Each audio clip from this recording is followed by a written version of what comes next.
Salut à tous et bienvenue sur la chaîne. Ici c'est Kun High Tech, la référence en ce qui concerne toutes les astuces techniques de maintenance informatique et tout ce qui pourra vous permettre de mieux utiliser votre machine. Alors aujourd'hui, nous nous concentrerons principalement sur Word.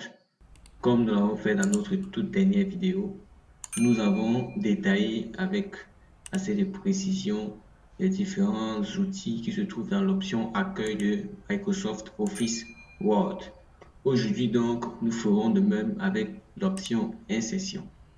Comme nous pouvons le voir ici, cette option possède plusieurs rubriques: pages, une rubrique pour les pages, les tableaux, les illustrations, les compléments, les médias, les liens, les commentaires, les antennes de pages, les textes et les symboles. Alors nous commencerons avec les pages, bien évidemment, nous fouillons de la gauche vers la droite. Les pages. Comme nous pouvons le voir, la page de garde, c'est forcément la première des couvertures, celle que l'on observe lorsque on veut voir, on vient d'ouvrir un document. Nous avons là des exemplaires de pages de garde dont l'outil page de garde nous permet de choisir un type de page de garde par défaut. Donc cliquez et puis le type apparaît, comme vous voyez, nom de la société, titre document, sous-titre et l'auteur. Vous pouvez appuyer sur CTRL Z pour annuler. Choisir un nouveau type, un nouvel exemplaire de page de garde si celui que nous avons pris ne nous plaît pas, comme par exemple ceci. C'est plus pour ceux qui veulent réaliser des livres ou autres documents publics d'ordre commercial. Ça dépend de vous, soit public ou soit d'ordre commercial, afin d'édifier leur lecteur sur le contenu. Dans un premier temps, on appuie toujours sur CTRL Z pour annuler et on passe soit à une page vierge si il ajoute une page vierge, et là on annule. Nous revenons à une page. Nous pouvons configurer le saut de page, terminer la page actuelle ici et passer à la suivante. Ça dépend de vous. Vous pouvez annuler comme toujours. Nous allons au tableau. Alors ceux qui diront qu'ils ne savent pas comment créer un tableau sur Microsoft Word ne pourront forcément pas justifier ce manque de compétences. C'est très simple en fait. C'est vraiment basique. Vous allez dans l'option insertion et dans l'outil tableau, vous cliquez, vous sélectionnez les dimensions de votre tableau comme vous pouvez le voir. Par exemple là, tableau 4x7, ça signifie 4 lignes, 7 colonnes. Donc vous choisissez par exemple un 5x5. On va prendre 5x5. Pour les dimensions basiques que vous voyez là sont celles que j'avais déjà définies au préalable. Quand vous faites cela, vous allez dans une autre fenêtre qui s'ouvre, qui se nomme encore création. Vous verrez qu'il y a doublon. C'est pas grave, c'est quelque chose que ils sont admis sur le Microsoft Word 2016 que j'utilise dans ce tutoriel. Alors nous avons là les petites configurations que nous pouvons faire ce tableau, comme la trame de fond, c'est-à-dire la couleur de fond, les bordures. Vous pouvez choisir le style de bordure à appliquer. Les bordures à droite, comme vous pouvez le voir, c'est pas la même chose qu'on conserve les bordures inférieures. Alors nous on a pris toutes les bordures, raison pour laquelle c'est comme ça. On peut mettre en forme les bordures. Voilà. Vous cliquez et puis vous glissez pour mettre en forme les bordures. Vous pouvez choisir la couleur des nouvelles bordures, en bleu.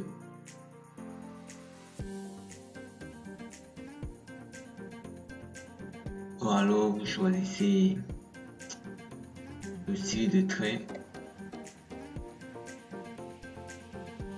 Bon, évidemment, il faudrait déjà choisir la bordure. Comme vous pouvez le voir, nous venons de passer au bleu sur le style de trait. Pour la mise en forme, Voilà, la mise en forme. Voilà comment vous cliquez et vous maintenez. On peut s'arrêter là. Et là, on applique la mise en forme de cette bordure sur la bordure suivante, comme vous pouvez le voir. Mais bon, si ça ne vous intéresse pas, vous faites soit vous revenez sur le noir, soit vous faites CTRL Z pour annuler les modifications. Vous pouvez modifier le style de trait. On vient là, on met en noir.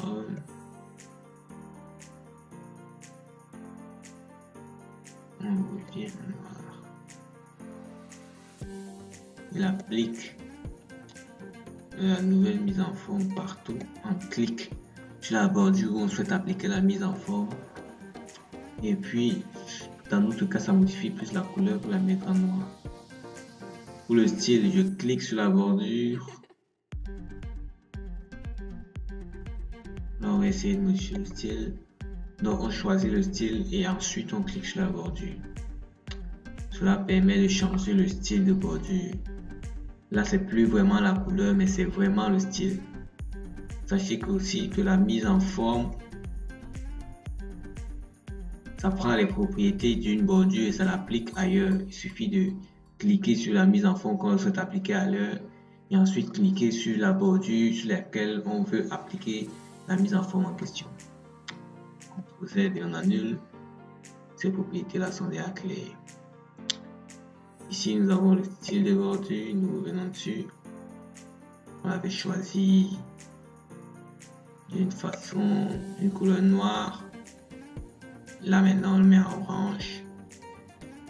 Et puis, on peut encore le changer, le mettre en vert. Comme vous pouvez le voir, tout est possible. Là, nous sommes encore sur le style des bordures. Nous pouvons changer carrément toute la table, parce que là, sur le style de tableau, vous voyez bien qu'il y a un style spécifique. On peut cliquer là et on vient un peu sur les tableaux style leçon de maternelle, ou ici où on montre comment écrire. Donc le style de tableau, ça dépend de ce que vous sélectionnez dans cette option là. Principalement, il y en a plusieurs, vous pouvez le voir par vous-même. Il y en a vraiment plusieurs. Vous défilez et puis ça change au fur et à mesure. Vous pouvez cliquer là. Vous voyez que là, c'est un nouveau style de tableau. Directement en italique. Un nouveau style de tableau. Alors, on va revenir sur insertion et on va aller au niveau de la rubrique illustration.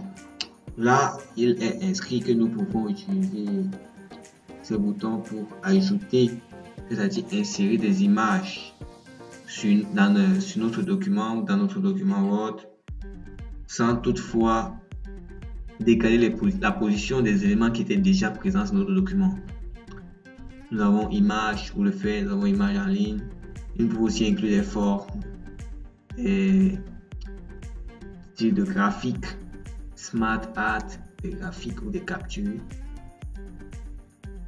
d'écran forcément. Tout dépend de vous. Pour ajouter une image, on clique sur image. On choisit l'image, on va choisir une image comme celle-ci et elle s'applique. Elle est déplaçable. Elle est déplaçable. Il suffit de cliquer. Voilà. Ça dépend de vous. Vous cliquez dessus, vous supprimez. Vous pouvez ajouter une forme. Forcément, ceux qui ont fait des travaux d'équipe et qui ont souvent eu à écrire des rapports, on leur a forcément parlé de ce type de forme de Microsoft Word. Il y en a des centaines, il y en a une bonne vingtaine en fait. Il y en a vraiment beaucoup. Ouais, il y en a vraiment beaucoup. Peut-être une trentaine. Vous choisissez la forme qui vous plaît et qui correspond au document que vous voulez saisir. Que ce soit un rapport de travaux d'équipe ou autre, vous choisissez. Comme par exemple, là je prends un rectangle à coin arrondi. je réalise, je choisis la façon dont je veux le remplir, le format pour le style de la forme, parce que là c'est une forme que je viens de créer. Voilà, passe en ceci. Pour lui mettre des effets 3D comme ceci. Voilà, normalement au fur et à mesure que vous défilez sur les effets, cela joue directement en arrière-plan comme vous pouvez le voir là. Ça joue en arrière-plan, on est en train de mettre de l'ombre. On y les prédéfinis ici. Voilà, vous voyez comment ça change. Dans ce cas par exemple, là on voit que ça a vraiment changé. Certains sont souvent posés la question de comment mettre du test dedans. Faites un clic droit et vous cliquez sur ajouter du test tout court. Vous écrire test, ajouter dans une forme personnalisée. Vous allez m'excuser pour les fautes d'orthographe sur un clavier anglais. Et là on voit que la disposition de notre forme est vraiment particulière. Donc ceci, c'est ce que vous pourriez utiliser dans des documents ou des présentations. Ça dépend de vous. Ça dépend principalement du style de document que vous voulez saisir avec ces différents outils. Et si on testait le Smart Graphic, alors le Smart Graphic, on va voir Smart Art d'abord. C'est un style de graphique. Il y a les graphiques Smart Art, il y a les graphiques normaux. Ce style est assez configuré, comme vous pouvez le voir. Vous voyez par vous-même. Disons que je choisis ce style pour les listes. Il permet de représenter une série d'idées interconnectées. Donc, il va reproduire cette représentation que nous voyons là. Voilà. Et à partir d'ici, on va taper le texte qui va apparaître sur les différentes formes. On va dire case 1 Yokohama. Puis on va dire 2 juste pour vous montrer comment est-ce que cela se réalise. Sinon, vous saurez forcément que sur chacune de ces cases, vous mettrez un test qui correspond à ce que vous voulez voir dans ces cases. Nous sommes à la case 3, case 4. Et là, vous voyez que les modifications s'appliquent directement à côté. Donc, vous ne direz pas que tout cela ne nous a pas été enseigné. À la fin, quand c'est fini, vous cliquez pour supprimer la zone où on est censé saisir du test. On va cliquer là. Ce niveau n'a pas été bien placé. On va le porter et on va le mettre ici. Mais ça s'affiche pas. Bon, on va laisser là alors. Il se pourrait que les tests n'aient pas été bien ordonnancés, comme vous pouvez le voir. N'ont pas été bien ordonnancés. Que pouvons-nous insérer d'autres? Des graphiques. Vous pouvez insérer des graphiques comme vous voulez, des histogrammes, des courbes, des secteurs, des barres. Si nous cliquons sur un de ces graphiques, on va nous demander une certaine, voilà, un fichier Excel. Parce que les graphiques, la plupart du temps, sont utilisés pour montrer des caractéristiques. Là, c'est un assistant de navigation de Microsoft Office. Alors, les graphiques représentent la plupart du temps des statistiques obtenues à base de chiffres de fichiers Excel. Voilà réellement pourquoi vous voyez cette prévisualisation de fichiers Excel. Une table, principalement pour moi une matrice, que nous représenterons par ce graphique en bas dans notre document. Vous voyez les données et vous voyez ce que le rendu a pu produire. Donc quand vous voulez produire cela, vous devez d'abord créer le fichier Excel correspondant au graphique que vous voulez insérer et ensuite customiser le graphique si vous le voulez. Tout dépend de vous comme toujours. absolument tout dépend de vous. Absolument tout. Pour modifier, vous revenez, on voit directement votre graphique. Et là, donc, il veut savoir qu'est-ce que vous voulez réellement modifier. Disons qu'on veut le mettre un peu à 3D. Et là, comme vous le voyez, ça apparaît directement 3D avec des pourcentages en abscisse et les catégories en ordonnée pour une meilleure vue d'ensemble. Très utile lorsqu'on veut faire des rapports d'analyse pour nos amis ingénieurs de la BI, système décisionnel et autres. Nous passons à la rubrique complément. Bon, ici, on va aller directement l'option d'aide, parcourir l'Office Store, rechercher des compléments dans Office. Ici, on voit les compléments déjà présents par défaut. On va les afficher. Bon, il n'y en a pas. Forcément, il faut de la connexion. Alors, si vous voulez, comme vous le lisez là, rechercher et citer des informations connexes provenant de Wikipédia. L'application Wikipédia pour Office vous permet d'accéder rapidement au contenu de Wikipédia à partir d'Office et simplifie le référencement des textes et des images. Vous avez une image que vous souhaitez référencer dans votre document. À base du lien d'accès à cette image sur le web, vous utilisez cet outil Wikipédia de Microsoft Word présent dans l'option insertion afin d'insérer donc le lien vers l'image qui vous intéresse dans votre document. Sauf que quand le lecteur parcourt le document et qui veut avoir affaire à cette image, il suffira juste de cliquer sur par exemple la version PDF du document à la fin.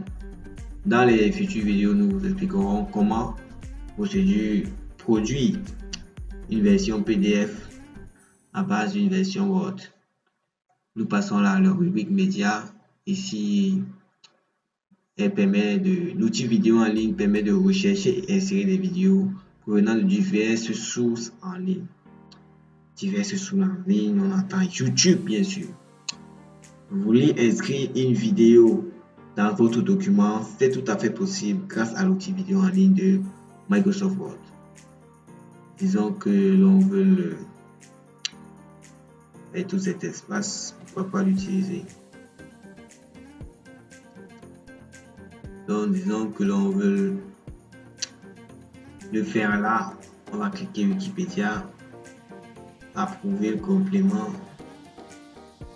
Bon, il faudra forcément la connexion internet. Alors nous passons à la rubrique des liens. Lien hypertest. L'outil lien hypertest permet d'ajouter un lien hypertest un peu comme Wikipédia, seulement que l'outil Wikipédia ce sont des liens vers des éléments qui sont exclusivement sur Wikipédia. Or, pour les liens hypertest, ils peuvent être partout sur le web, ça dépend de vous. Donc, cette option permet de créer un lien sur Microsoft Word dans votre document pour accéder rapidement à des pages web ainsi qu'à d'autres documents. Vous pouvez carrément créer des liens pour quitter d'un doc, disons un doc PDF que vous avez créé avec Word, donc vous avez créé sur Word et puis vous avez transformé en PDF. Et ensuite, vous créez un lien de sorte que lorsque l'on clique, on va directement sur un autre PDF. Les signets. Tout le monde voit cette option dans les insertions, mais est-ce que nous savons réellement ce que cela signifie? Alors, les signets sont associés à des liens hypertextes pour vous permettre d'atteindre un emplacement spécifique à votre document. Pour le faire, on sélectionne le contenu à atteindre, on insère le signet et on ajoute un lien pointant vers votre signet. Donc, c'est là où le lien doit pointer, soit pour le nouveau document, soit comme une sorte d'encre pour ceux qui ont déjà vu HTML. Alors, un renvoyer à des emplacements spécifiques de votre document. Les renvois sont des liens hypertextes. Alors, c'est la même chose, seulement que là, on vient sur une partie du doc qu'on a déjà lu. Raison pour laquelle on parle de renvoi. La rubrique commentaires permet bien évidemment d'ajouter des commentaires. Vous pouvez le voir, on met générateur, on va mettre un commentaire. Bon, commentaire. Et puis là, c'est bien mon commentaire.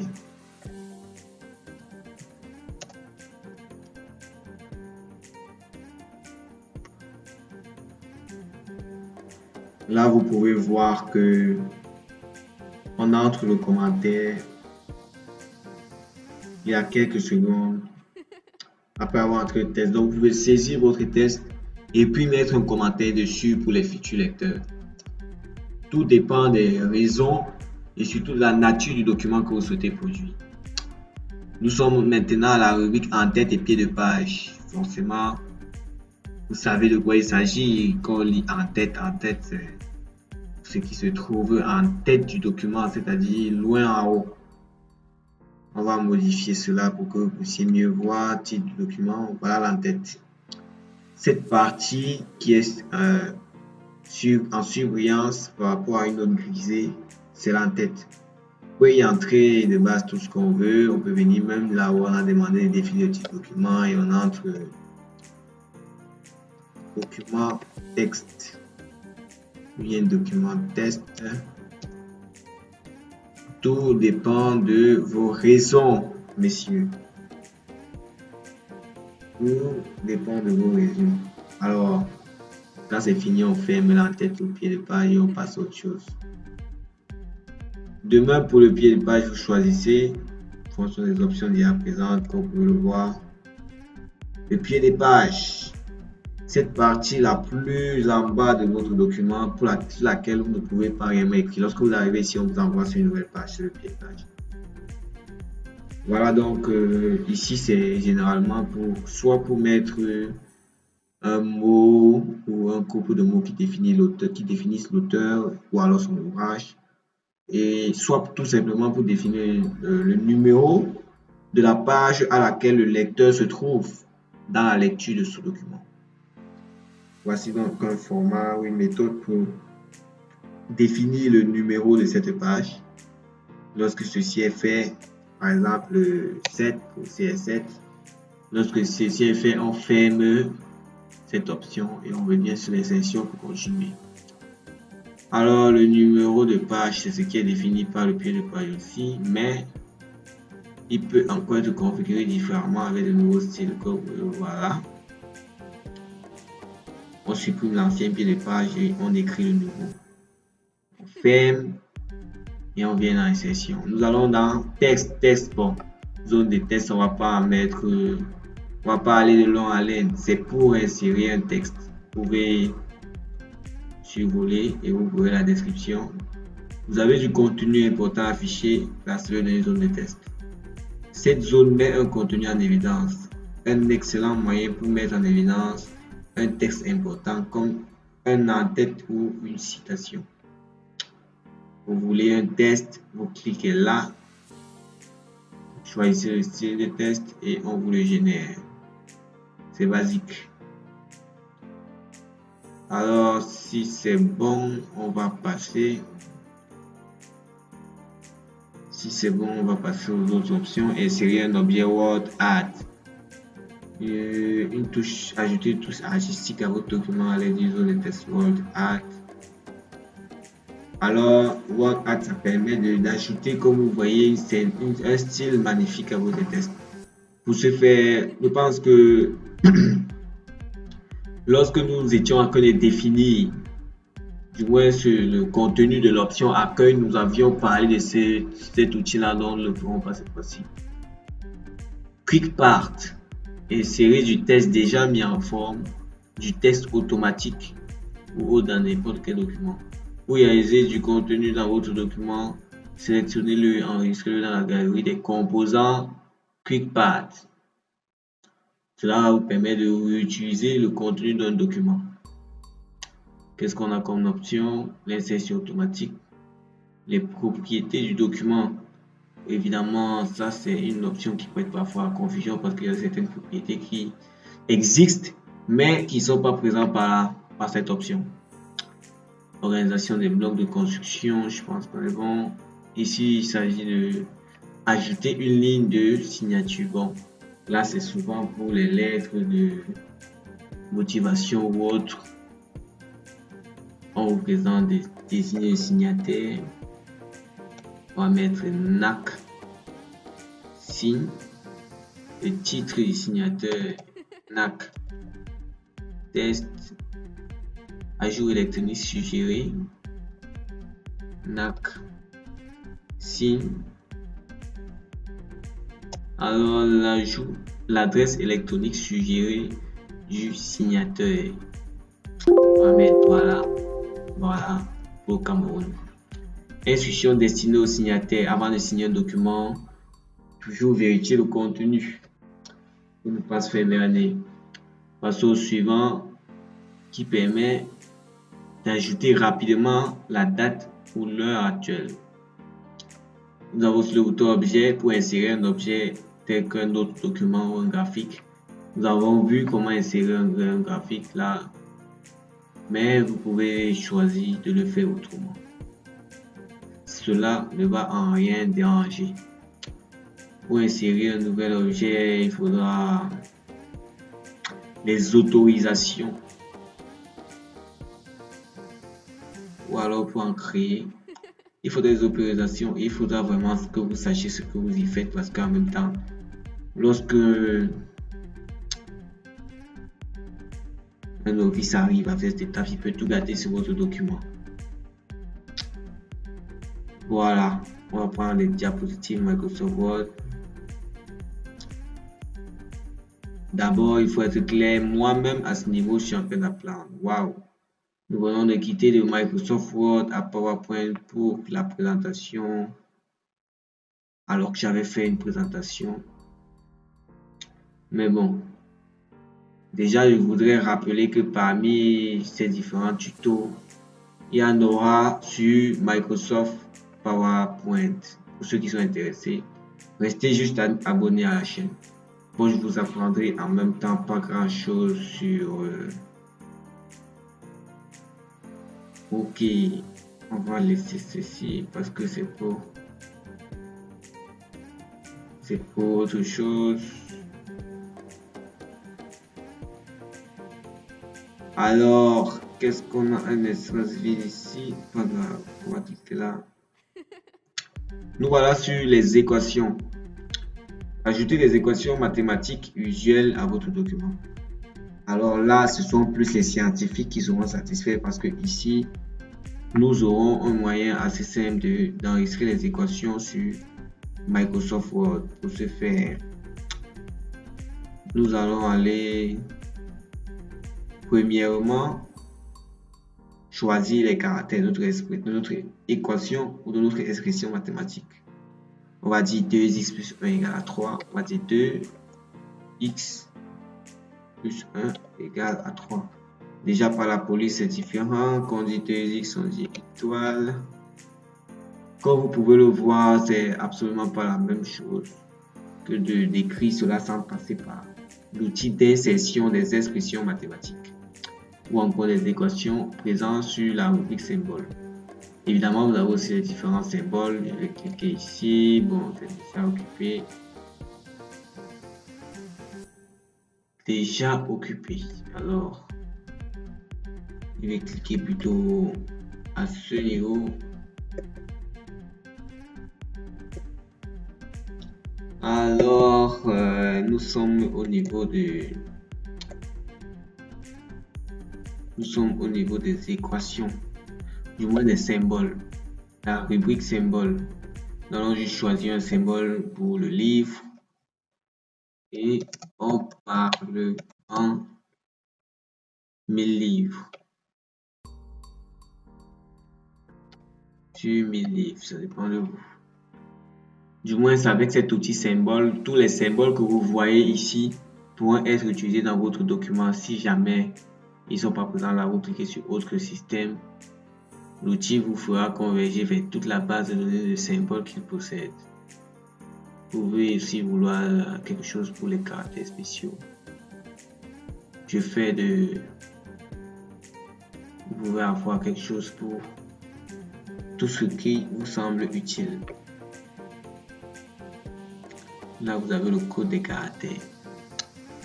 Alors, par exemple, je pense que N, quelque chose qu'on n'utilise pas vraiment beaucoup.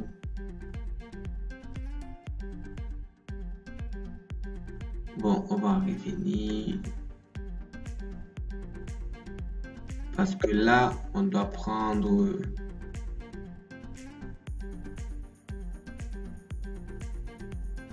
le n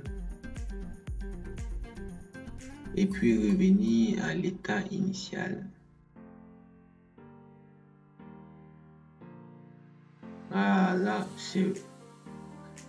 on va prendre, étant donné que ça a défilé, le n il est quelque part. Le voilà d'ailleurs. On clique sur insérer.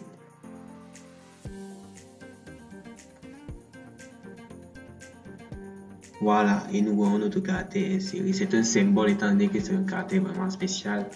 On l'utilise vraiment rarement. Voilà, nous arrivons donc au terme de cette vidéo. Un magnifique tutoriel sur l'option insertion de Microsoft Word et toutes les autres options auxquelles celui-ci conduit, principalement création lorsque nous créons quelque chose de surprenant, de nouveau sur Microsoft Word, tel que, du moins c'est quelque chose qui n'était pas présent par défaut, tel que les tableaux, les graphiques, les formes ou autres équations en fait. Merci pour votre attention tout au long de cette vidéo. Déjà, si vous avez des questions, étant donné que j'ai fait l'effort d'aller vraiment lentement, mais si jamais, malgré cela, vous avez des questions, merci de m'en faire part dans les commentaires. Je les lirai et vous conduirai vers les solutions appropriées. Surtout, n'oubliez pas de liker la vidéo, de vous abonner à la chaîne et de partager celle-ci car elle pourra forcément aider quelqu'un dans votre entourage. Merci et à la prochaine pour des vidéos toujours aussi édifiantes.